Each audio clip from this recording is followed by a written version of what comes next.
American Association of University Women and the League of Women Voters are now pleased to welcome our three candidates for the Arlington County Board. In this year of our election cycle for our 5-member board, we are electing one member.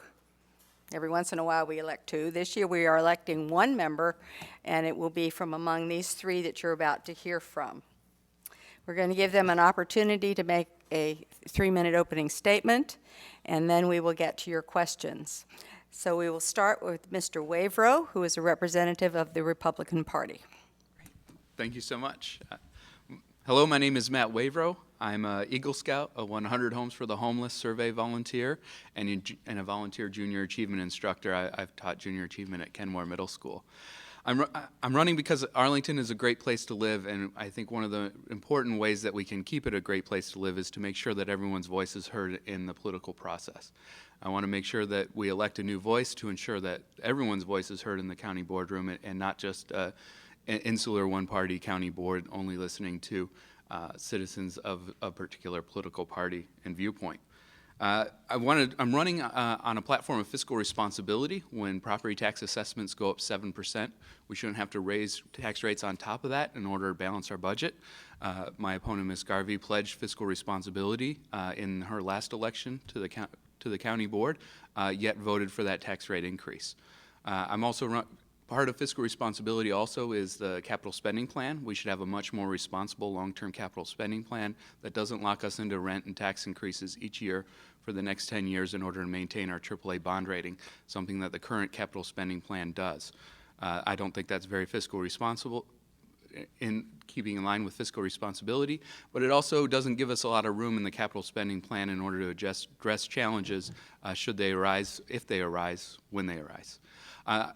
I'm also running on a plan of hitting the ground running and making sure that when elected that we have that I have a plan for Columbia Pike. It's a better plan than the trolley, and make sure that residents on the Pike are better connected to the regional transit system by using the super stops and express bus service all the way into Roslyn instead of an expensive congestion-causing trolley.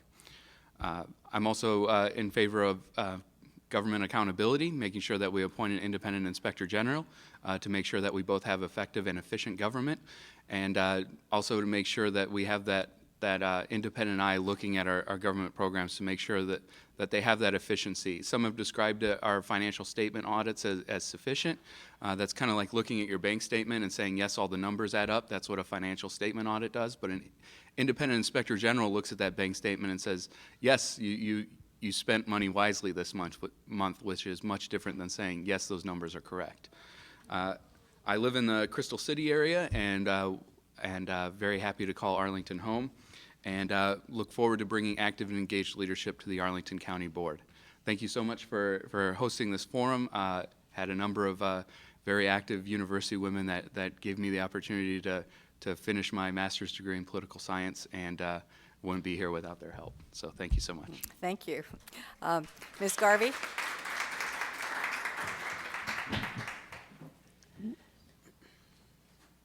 Thank you, Marge. I was told that I could use the podium, and I thought I would just take advantage of it. It's great to see everybody here, and I really want to thank the American Association of University Women for hosting this debate and all the good work that you do.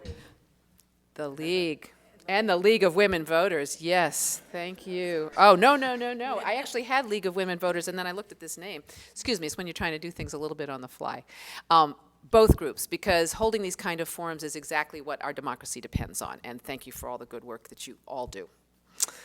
Quick bit of my background. I graduated college with a degree in politics and a minor in economics. A month later, my husband and I were in West Africa, where we taught English with the Peace Corps. We returned to the United States in 1976 and settled in this area, and I worked as a legislative aide to Congressman Lee Hamilton of Indiana. When our children entered school, I became a PTA activist and eventually ran for school board to bring more equity and quality to our schools here in Arlington, and I'm proud of my role in helping to make our schools among the best in the nation. I served on the school board from 1997 till this past March, when I won the special election to county board. This afternoon, I'd like to talk a little bit about Arlington's strengths and challenges. First, the strengths. People love living here. This is a wonderful community. We have been blessed for decades with progressive leadership, outstanding employees, highly educated and involved citizens like yourselves, and top-notch schools. Smart policies and strategic planning have helped make Arlington one of the best places, really literally, in the world to live. Our tax base is strong. Next, our challenges. Things are changing. Every year, it's more expensive to start a business here or live here. Traffic gets worse, neighborhoods feel squeezed, and we lose diversity. More and more people simply cannot afford to live in Arlington. Meanwhile, our federal government is shrinking. Our neighbors are working on their own smart growth. The Silver Line will soon connect Tysons to DC, and in short, our comparative advantage is slipping. We need strong leadership to meet our challenges, and that's why I'm running. I have 3 areas of focus. First, we need to set priorities strategically and focus on core services, public safety, our infrastructure, transit, education, and a safety net for our most vulnerable. We can't do everything. Second, we need effective citizen involvement to inform the hard decisions we will have to make as we set those priorities. Third, we need sensible transit. I've studied the streetcar issue intensively. I now believe a modern bus rapid transit system, or BRT, is by far the best solution, not only for Arlington, but for the region. Most important for me, it is clear that people in Arlington do not know what a modern bus rapid transit system can do. And before we make a final commitment to a project of this magnitude, we need to have a robust and informed community conversation. Thank you so much, and I look forward to your questions.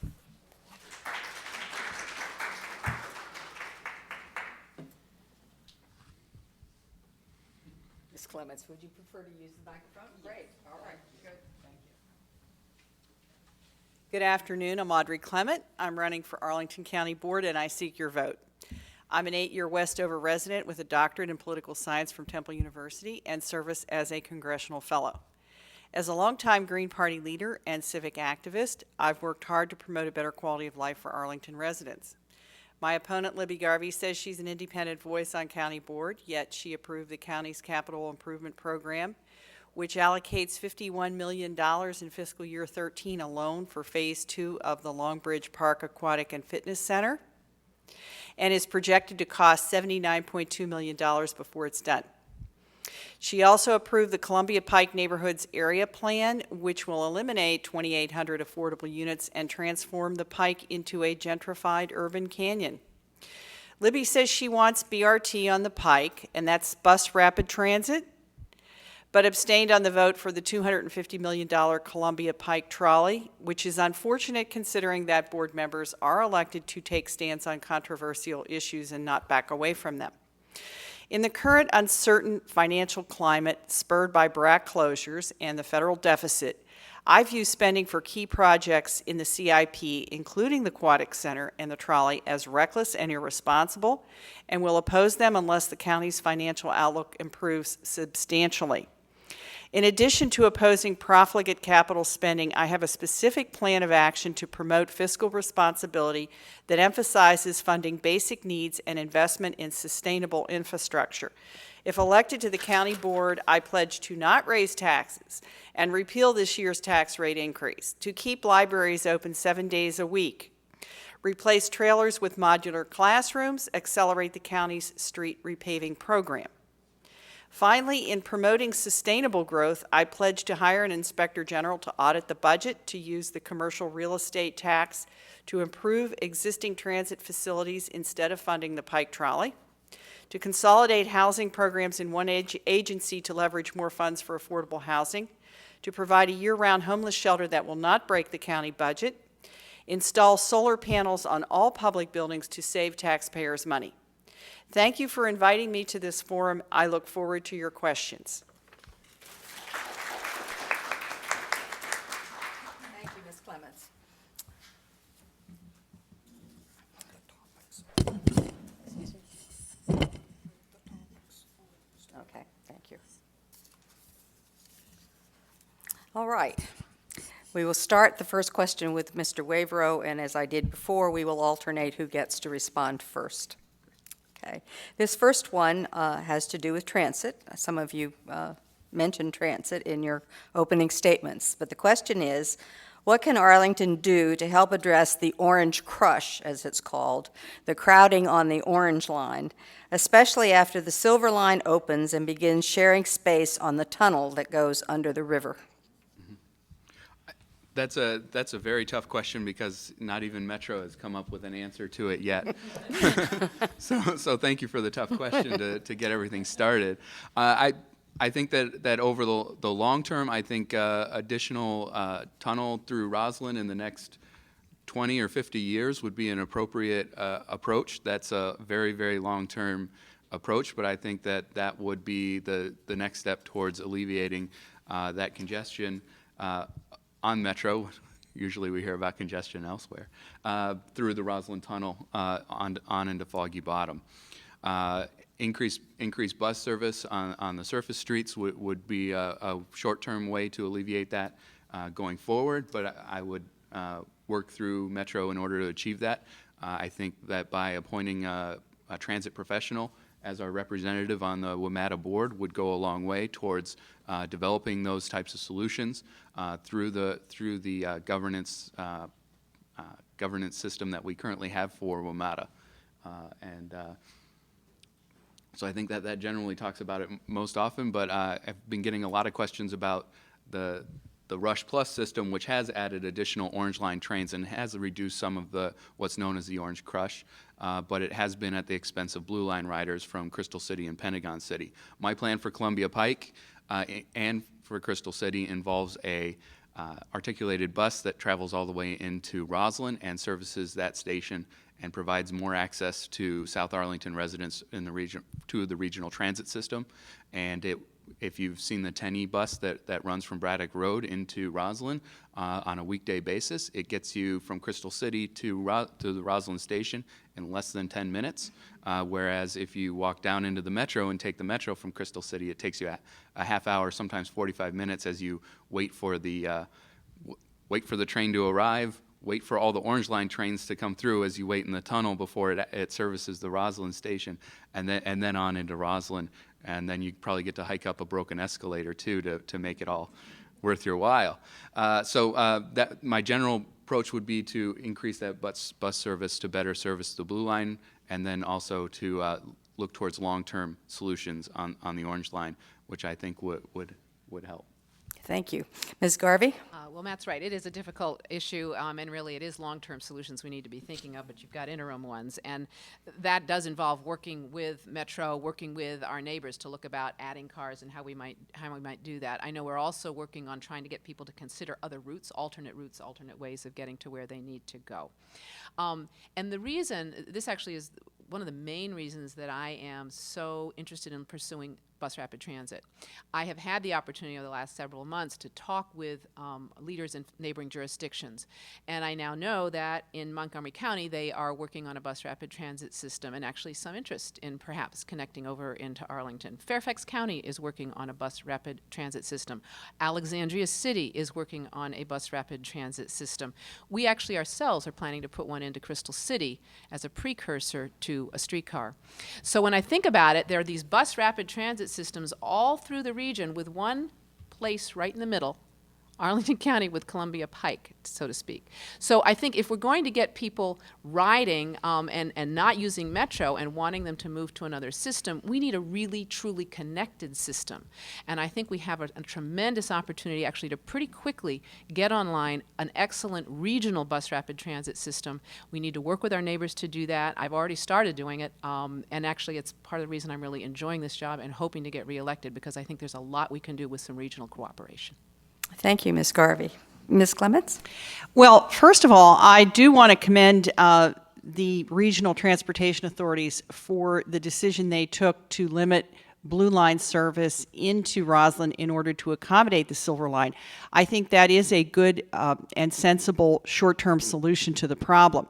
However, I believe the long-term solution to the problem is Metro as a third rail, that is express Metro rail service from West Falls Church into Washington, D.C. That would be facilitated on additional track.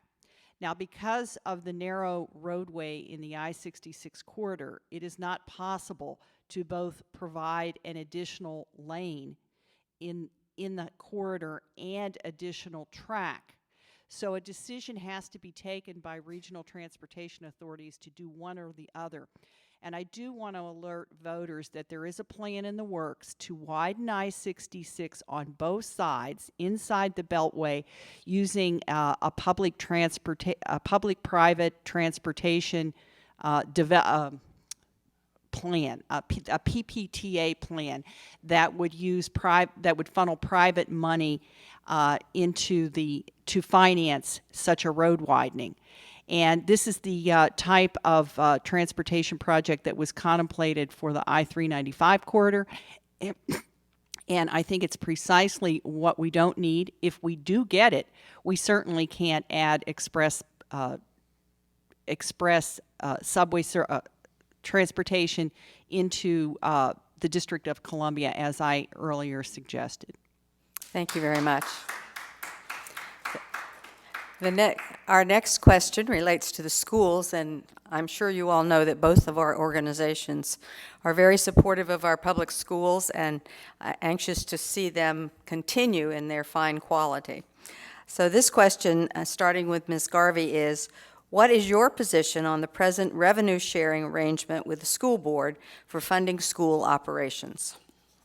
Well, I was on the school board when we first set up this revenue sharing agreement, and I think overall it's an excellent idea because it saves time and makes for better planning. What happened when I first came onto the school board was every year there would be sort of back and forth between the county board and the school board as to what the budget was going to be, and it ended up often that we would spend months talking about what came down to maybe a few $100,000. And what we realized in looking at it was, you know, no matter how much talking and back and forth we go, it's pretty much always the same percentage of the budget that ends up coming to schools. So we started thinking, well, instead of going through all of that time and effort to get to the same place, why don't we just go there to begin with? So I think the idea of a revenue sharing agreement is excellent. It gets renegotiated every year, sometimes more easily than others. And certainly now that I'm on the county board side, I intend to continue to advocate for a good revenue sharing agreement that's clear and that's that is worked out ahead of time so that everybody can just plan on what their budgets need to do and be doing good planning. You know, one of the concerns I've heard for years, all my time on the school board, is the county board's not watching the school board budget. They need to be watching. Well, we do an excellent job in our schools. The customer satisfaction survey we recently had in the county had the schools were actually the top ranked group. Everybody else was really high. Police and fire were right there up with schools. We are providing wonderful service. We're doing an excellent job. I think we need to let the school board do their job, and we do our job, and I think the voters will win, rather than going back and forth and using a lot of time and discussion that I think is not as useful as it could be. Thank you. Ms. Clements? Well, first, I would support Libby's statement that a revenue sharing agreement between the school board and the county board is a good idea. I tend to agree that if you can eliminate sources of conflict in the interaction with two government agencies, you ought to do that. However, what I am concerned about is what I perceive as a lack of responsiveness on the part of the school board to the citizens, that is, to the parents who are concerned about various aspects of the school system. In other words, I think the school board has excellent relations with county board, but not such good relationships with the electorate. In particular, I am concerned about the siting of one of the new elementary schools near Kenmore Middle School.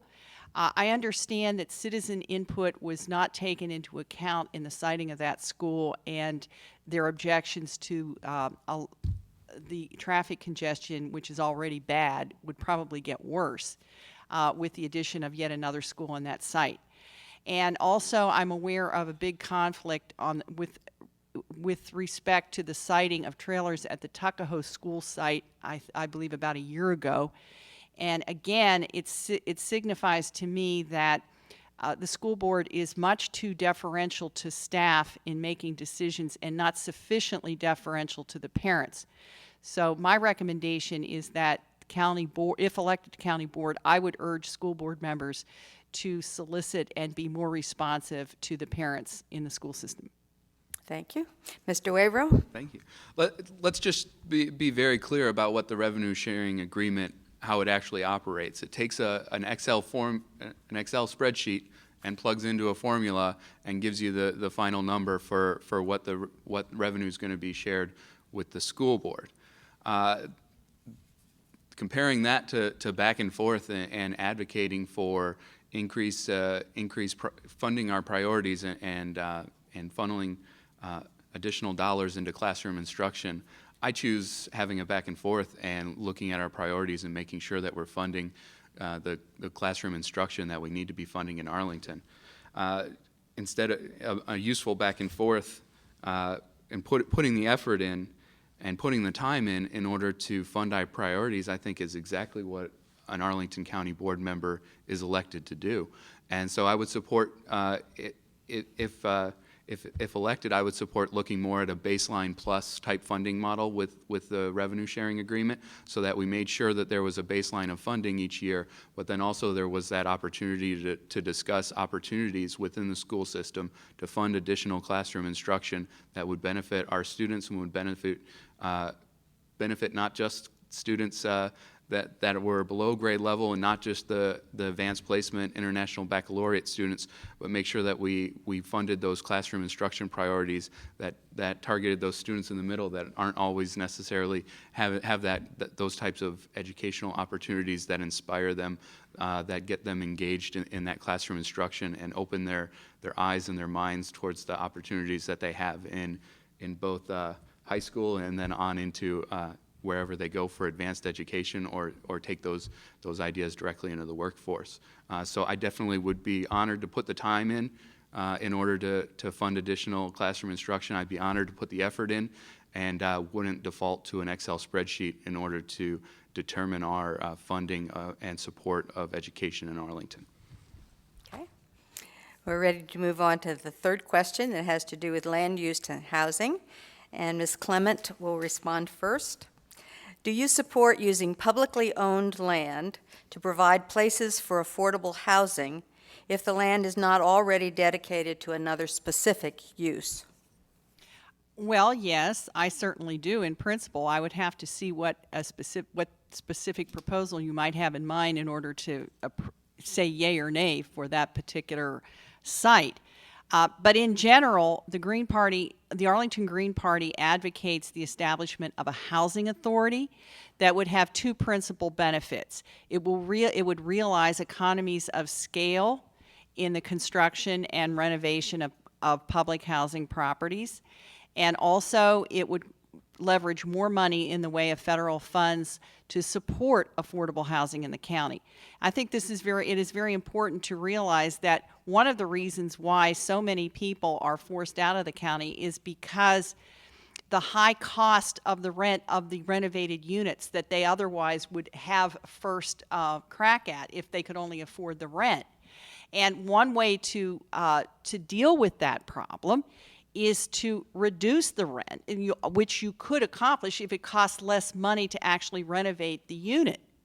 That's the problem. The high cost of renovating units is basically what's forcing people to make individual decisions to leave the county when they would otherwise have qualified for the housing. So the solution to that is to reduce the cost of new housing by realizing economies of scale and qualifying for federal monies. I believe that's at least part of the solution to the affordable housing problem in Arlington County. Thank you. Mr. Wavero? Yes. I would be happy to take a look at any particular specific project that looks at housing opportunities on publicly owned lands, but I think it's very proposal specific, and would want to know all of those details before moving forward, and either approving it or denying it. Would definitely have to do a lot with the execution of that. In terms of general affordable housing policy, Ms. Clement was speaking about access to renovating those units through a public housing authority. I take a slightly different approach. I think that we need to look at our affordable housing stock, especially the market rate affordable housing stock, and make sure that we have housing options at all levels of the spectrum, at people who are below 50% of area median income, people that are solidly within the middle class that make 50, 60, 70, young professionals, young teachers, young people working in our local government as well, making their mark, building their career, getting a start in Arlington, which is always a very exciting thing. In order to do that, I think we should look at that high cost of renovating our garden-style apartments and make sure that we have appropriate access to capital, and that the county can partner with local property owners to make sure that those garden-style type units are maintained as market rate affordable housing, and that people that making $50,000 and $60,000 and $70,000 a year just out of school and in the first couple of years of their career don't have to go through the local government in order to access a housing program. Heard that at the Arlington Housing Solutions Forum that 2 of the top 10 employers in Arlington have trouble maintaining their employee base because their young professionals can't afford to live in the county, and they have to live far out and drive past 2, 3, sometimes even 4 opportunities for employment before they even get to their job in Arlington each morning, and that makes it a tough sell. And so want to make sure that we have those types of opportunities in Arlington. We put those mechanisms in place to address the full spectrum of housing solutions. Thank you. Ms. Garvey? Thank you. Well, I think the issue of affordable housing is probably the toughest issue that I will face on the board as a general overall issue, because there's such a dichotomy. As I said, we are, in my opening remarks, we're growing and changing. Market forces are making things more expensive here, and we want to have a community where people want to live. When that happens, costs go up because more people want to live here. Housing becomes less affordable for a lot of folks. So there's this built-in conflict. And I think if we want to keep Arlington, the Arlington we love, preserve our real values, we've got to preserve the diversity, and that means affordable housing among some other things with our safety net. I have embarked on, just the beginning, an overall look and study of affordable housing, and not whether it's a problem or not, it certainly is, but looking at the various tools we have, and then to get to your specific question, using public lands is certainly one of those tools, and I'm absolutely open to looking at it. But looking at making sure that what we do is a wise investment. We are already spending about 5% of our budget on affordable housing, or $33 million. That said, we've already lost 2/3 of our affordable housing since about 2000. So this is a very tough issue. As we start to explore it, I think we need to look at, there are all the tools. We have to keep in mind what affordable housing, the complexity of the issue. So there are at least 3 different types of people needing affordable housing. You have those, say, young professionals, people starting out, they're just beginning their careers. They're not going to need affordable housing always, but they're starting out. They can't afford a lot right away. And that would include people perhaps like our beginning teachers, our librarians, police, those kinds of folks. They're not going to need it forever. Then there are those who may be in jobs that they may never earn enough to actually afford to live here. They keep our economy running. They do a lot of the tough jobs that really need to be done to make our lives comfortable here, and that I would view much as workforce housing.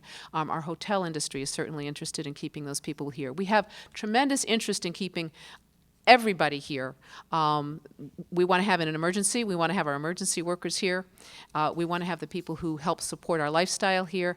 And the other group of people that we want to keep here are our most vulnerable, our elderly, our disabled. They're part of our community, and I think we owe them the support to enable them to continue to live here. So it's a tremendously important issue. I am certainly willing to look at this as a tool. It needs a lot of community discussion, and that was when in my opening remarks, I talked about the need to really have effective community engagement. We've got some tough issues to face and some difficult priorities to set, and this is one of them, and I look forward to that conversation. Thank you. Thank you. We're going to move on to a new question, and Mr. Wavero will be the first responder. What is the current status of the Artisphere in Roslyn? And as a county board member, how would you deal with this facility? Excellent question. The current status is that the Artisphere is currently being overseen, and the current oversight and county agency that is running the Artisphere is the Arlington Economic Development Commission, leading them to take their eye off the ball from the economic development activity that is going to be crucial for our future, maintaining our commercial property tax base in Arlington, which is a big part of our property tax revenues. So that's the current state of it. It's currently receiving a significant subsidy from Arlington County to the tune of about $2 million a year. I spoke with a young lady who works at the Artisphere at the county fair, and she said, I don't want the Artisphere to go away. She said, why would I consider voting for you? And I said, I don't want the Artisphere to go away either. I want the Artisphere to become a 501c3. I think that by turning it into a nonprofit organization, that they can better achieve their mission of bringing arts and art experiences to Roslyn than they can under the auspices of the Economic Development Commission and the Arlington County Board. While I think that the county board is a group of talented individuals, I don't think that they're as focused as a board of directors for a 501c3 running the Artisphere would have in terms of providing the leadership and the vision necessary to make that space a success. It's a challenging space. We've seen restaurants go in. We've seen the restaurant here not be there anymore, and we've seen different levels of use and revenues within the Artisphere since its inception. I think it would be much better as a 501c3 that could pursue their mission outside of the political context of the Economic Development Commission or the county board. I think that covers it with a minute left. That's fine. That's Yeah. fine. Yeah.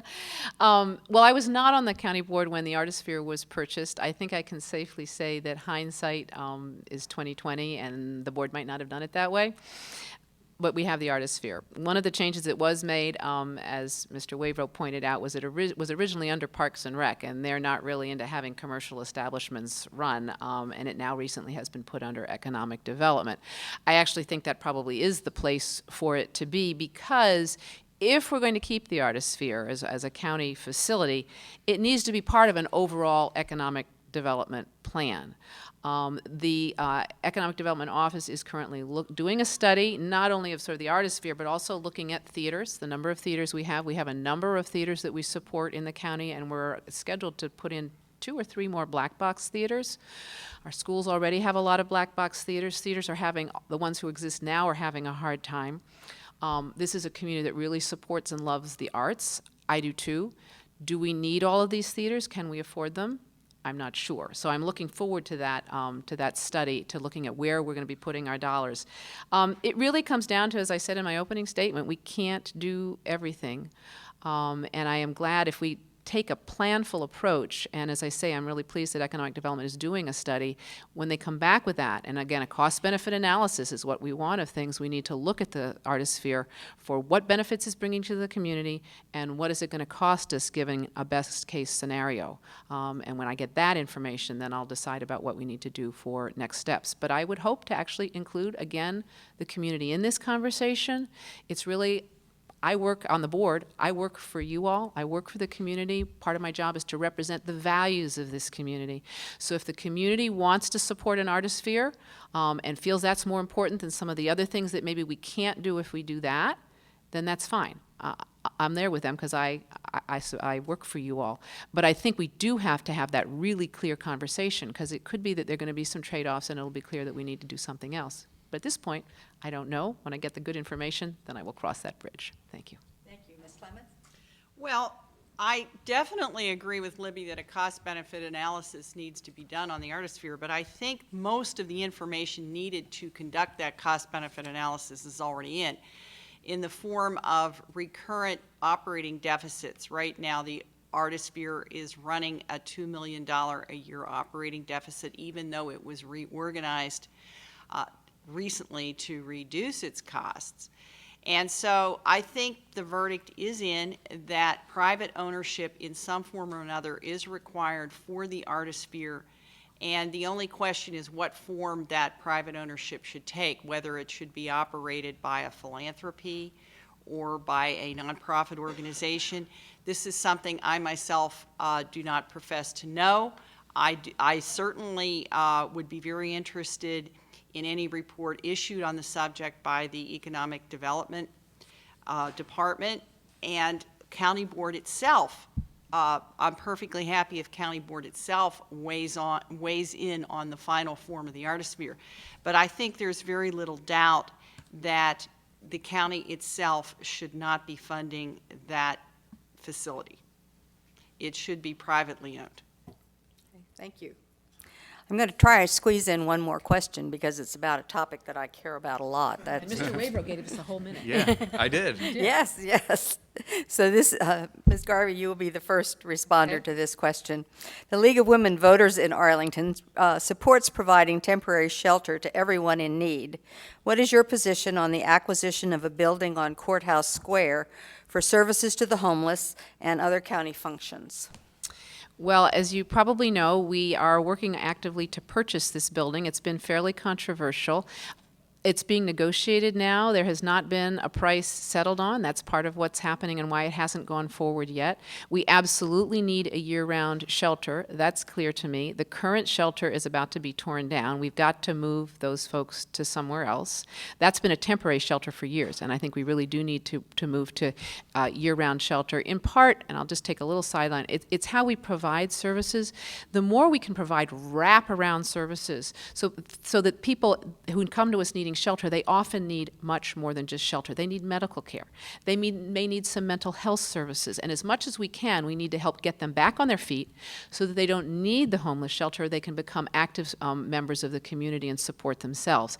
And that's part of the reason for doing a year-round homeless shelter. So I absolutely support that. The other issue that's going on is that location where it is right now, the Courthouse Square, is undergoing or about to undergo major renovation, the whole area. With the purchase of that building, if we're able to get it, we will be able to house a lot of our employees whom we need to be housing. Some of you may be aware there's a little yellow brick building on Yulee Street, and that's where our emergency folks are. And that building really needs to be torn down and renovated. But that's our emergency operations folks. They've got to go somewhere.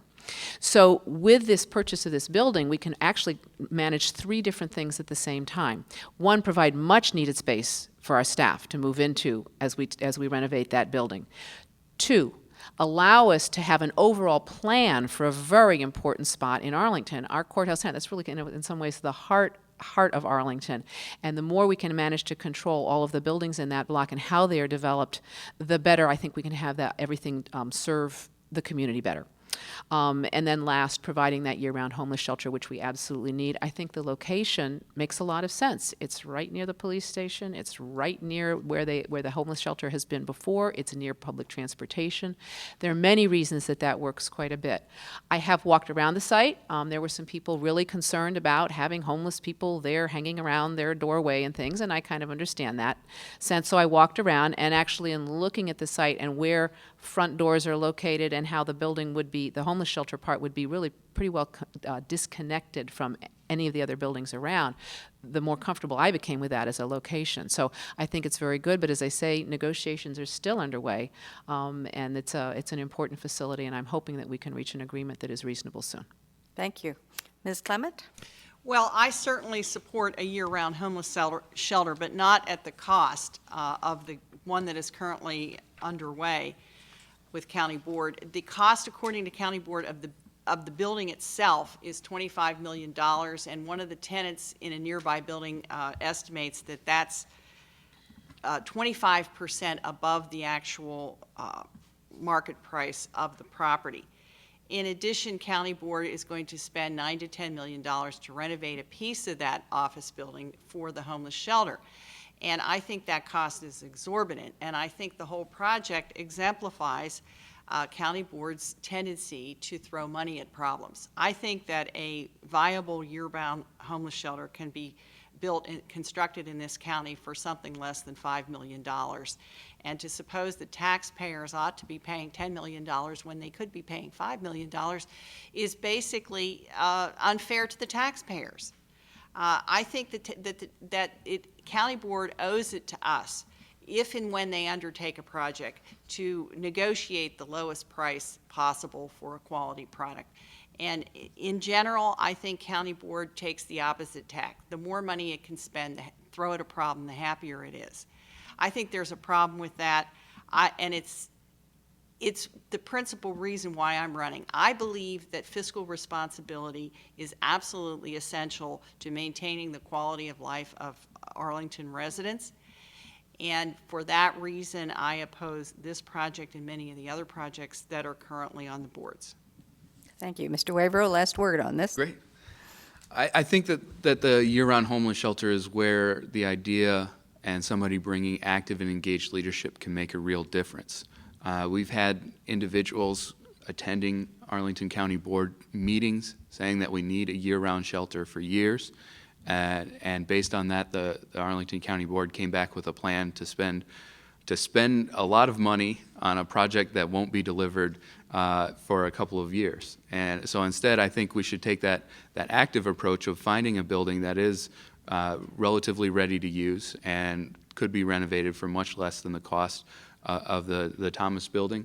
And we wouldn't have to, also one that we wouldn't have to threaten the use of eminent domain in order to acquire as part of the negotiating process, which occurred at the county board hearing on that item.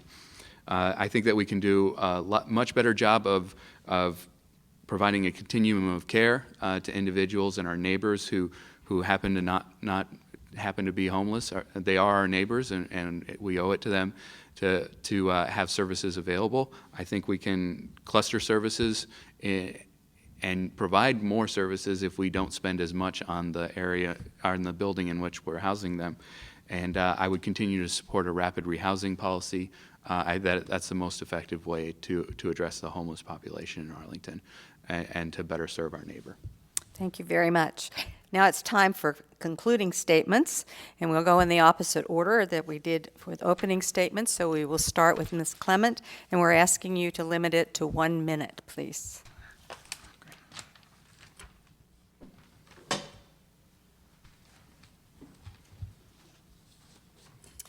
Arlington County is a great place to live thanks to citizens like you who actively participate in civic life. But our comfortable lifestyle is threatened because the county board doesn't understand the difference between sustainable growth and smart growth. To be sustainable, public infrastructure must keep pace with new residential and commercial construction. Sustainability also requires the county board to promote construction of moderate income housing through all available means. Otherwise, those who move into the county are stuck in a never-ending cycle of tax and rent increases as others are gentrified out, which is not economically sustainable in the long run. To be sustainable, we must appreciate the difference between needs and wants. We don't need a $79.2 million aquatic center when Northern Virginia is already drowning in pools. We don't need a $250 million trolley when we can have world-class bus service for a fraction of the cost. We may want a cultural center and a black box theater, but we must get the private sector to finance them. To preserve the Arlington way, please vote for me, Audrey Clement, on November 6th. Well,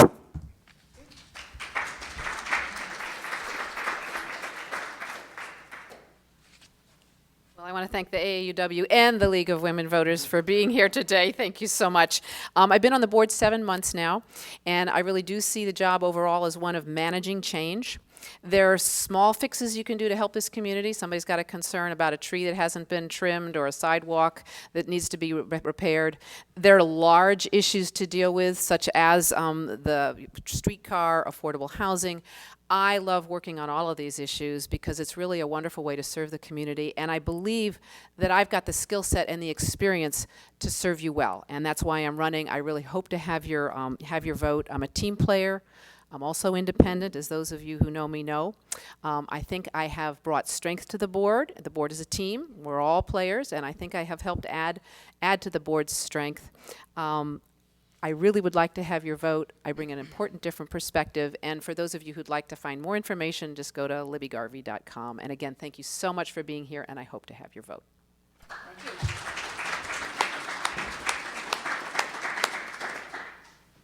First off, little bit taller. Thank you to the AAUW and the League of Women Voters for hosting this forum. I just want to say, if anyone here has attended a county board hearing lately and you've heard the county board say the discussion for this item is now limited to the county board.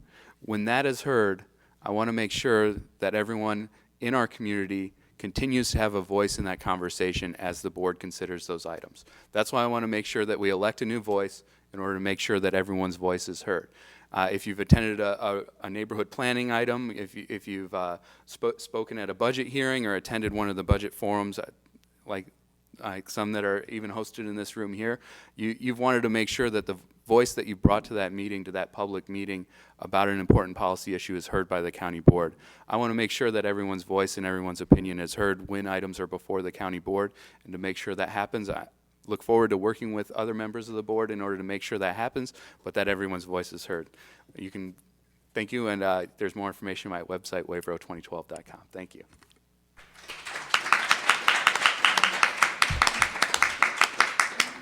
I want to express my thanks to these candidates and our congressional candidates for adhering to our rules, even though I know you had many more things to tell us. And thank you so much for coming out. I know it's a busy time in your lives.